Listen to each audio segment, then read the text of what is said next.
Hello, welcome to my channel. Let's see what are the basic crochet tools every beginner should have.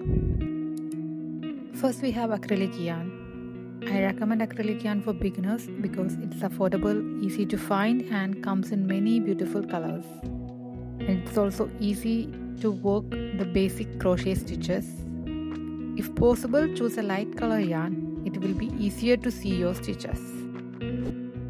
Next is a crochet hook. It comes in a different sizes and styles. There are hooks with and without handles, but my favorite is crochet hook with the handle because it's more comfortable to hold. For beginners, 5mm hook is a good choice. The next is the darning needle. This is a darning needle, also called a yarn needle.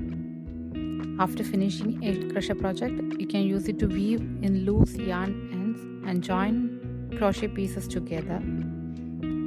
The eye of the needle is larger than a regular sewing needle, so it's easy to pull the yarn through it. Finally, a pair of scissors, just to cut the yarn neatly. These are the 4 basic and important crochet tools that you need to start your crochet journey.